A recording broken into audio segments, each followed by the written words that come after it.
Hello students, आज हम फिर स्टार्ट कर रहे हैं एक नया चैप्टर नंबर 4 क्लास 8 गणिता प्रकाश का है क्वाड्रिलेटरल। चैप्टर 4 जैसा कि आपको नाम से पता चल रहा है ज्योमेट्रिकल है।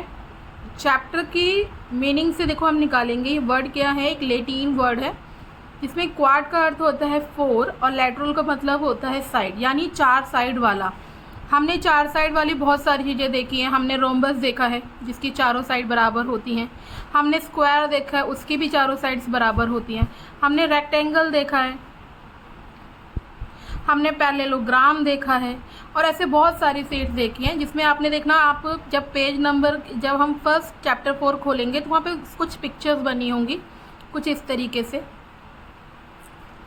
ये फर्स्ट पिक्चर है आपकी, मैं आपको दिखा दूँगी।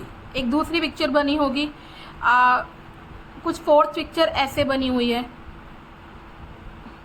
तो ये जो कर्व साइड्स हैं ये जो है आपके क्वाड्रिलेटरल नहीं हो सकते हैं। क्वाड्रिलेटरल कैसे होते हैं? जिनमें लाइन सेगमेंट यूज़ किए गए हों। ये देखो, ये वाली जो फिगर है ये आपका रेक्टेंगल होता है, स्क्वायर होता है, रोम्बस होता है। उसकी अलग अलग प्रॉपर्टीज़ हैं लेकिन सबकी साथ एक चीज़ कॉमन है, वो है 4 साइड। इसलिए क्या कहलाते हैं? सारे के सारे क्वाड्रिलेटरल। डजंट मैटर वो रोम्बस है, डजंट मैटर वो स्क्वायर्स है, रेक्टेंगल है या पैरेललोग्राम है, उससे कोई फ़र्क नहीं पड़ता। सिर्फ 4 लाइन सेगमेंट से क्लोज फिगर जो बनती है वो ही आपकी क्वाड्रिलेटरल कहलाती है। अगर उसमें एक लाइन भी कर्व हो गई, जैसे ये घूम के जा रही है, देखो है ना कर्व, ये सीधी थोड़ी है, ये सीधी थोड़ी है, तो ये क्या नहीं है, ये क्वाड्रिलेटरल नहीं है।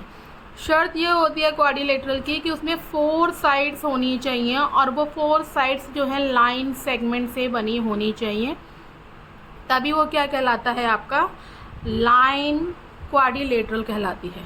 ठीक है, अब इन सब में एक कुछ प्रॉपर्टीज़ होती हैं जो मैं आपको आगे समझाऊंगी कि कौन सी प्रॉपर्टीज़ कहाँ काम आती हैं और वो कैसे वर्क करती हैं। अगर आपने प्रॉपर्टीज़ अच्छे से समझ ली तो आपको ये चैप्टर बहुत ईजी हो जाएगा।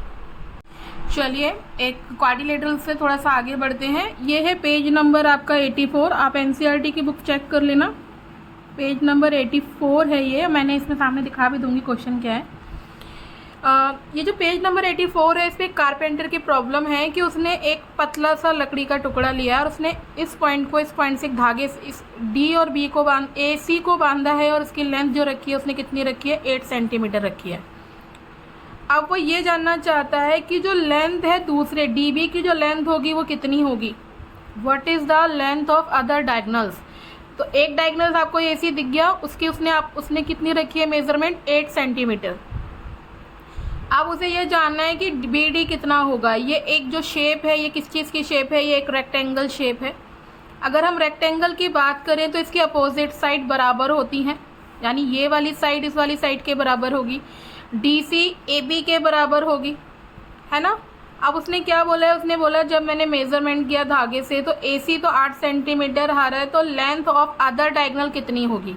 सबसे पहले इसी ही डायग्नोज करते हैं किस तरीके से इसका आंसर निकलेगा। चलिए, आपको मैंने क्वेश्चन दिखा दिया, वो दूसरे डायगोनल की लेंथ मांग रहा है। तो हम क्या करेंगे? हम इस फिगर को थोड़ा सा तोड़ेंगे।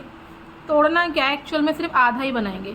एक तो मैं यहाँ से एक डायगोनल ये डाल रही हूँ और एक डायगोनल ये डाल रही हूँ। ये A है, ये D है, ये C है और ये B है। ऊपर वाली लाइन नहीं डाल रही हूँ ताकि आपको पता रहे कि मैं कौन से इसमें 2 ट्रायंगल उठाऊँगी।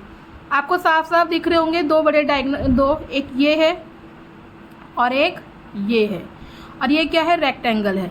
तो मैं क्या लिखूँगी? मैं 2 ट्रायंगल बनाऊँगी। तो मैंने पहले ट्रायंगल का एक सिंबल बना लिया कि कौन कौन से ट्रायंगल उठा रही हूँ। पहला है ACD, दिख गया। और एक दूसरा ट्रायंगल उठाऊँगी, वो देखो कौन सा है? DBC। दोनों दिख रहे हैं, अच्छे से क्लियर है।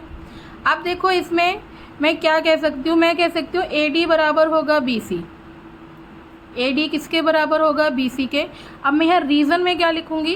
रीज़न में लिखूँगी opposite sides of rectangle, opposite side of rectangle, है ना।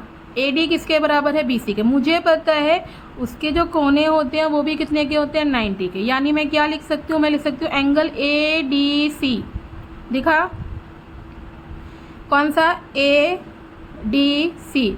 जिस एंगल को लेना होता है वो बीच में होता है, देखो डी बीच में है, डी के इस साइड ए है और डी के इस साइड सी है, तो एंगल ए डी सी किसके बराबर होगा, एंगल बी सी डी। और ये दोनों कितने के होंगे, 90 के होंगे, क्योंकि क्या है, एंगल है, क्योंकि रेक्टेंगल के सारी जो एंगल होते हैं वो 90 के होते हैं। ऑल एंगल ऑफ रेक्टेंगल 90 के होते हैं। तो यहाँ पे हमें दो चीज़ें मिल गई। अब देखो इस वाले ट्रायंगल में भी डीसी है और बी डी सी वाले ट्रायंगल में भी डीसी है। चूँकि ये दोनों के पास है इसलिए मैं इसे क्या बोलूँगी, कॉमन साइड्स है दोनों ट्रायंगल के अंदर। अब देखो हमें पता है कॉन्ग्रेंस का जो वो होता है मेथड, वो ये कहता है अगर किसी ट्रायंगल की तीन चीज़ें इक्वल हो जाएं तो वो ट्रायंगल दोनों क्या हो जाते हैं, कॉन्ग्रेंस हो जाते हैं। अब हमें क्या लिख सकती हूँ, मैं लिख सकती हूँ triangle A C D equal congruent है, देखो ये कॉन्ग्रेंट का निशान है, ये इक्वल है और ये कॉन्ग्रेंट, मतलब वो इक्वल भी है और कॉन्ग्रेंट भी है, किसके, ट्रायंगल डी बी सी के। किससे करा है मैंने, 90 वाले एंगल से किया है, इसलिए मैं इसे क्या लिखूँगी, R H S sides, right hand वाले साइड से मैंने इसको कॉन्ग्रेंट किया है।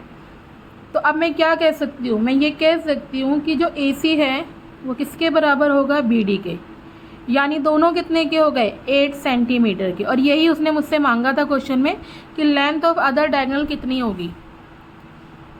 आई होप समझ में आया होगा। कुछ नहीं समझ में आएगा तो बीच में पूछ लेना, और इसके नेक्स्ट जो पार्ट है वो मैं कल कराती हूँ।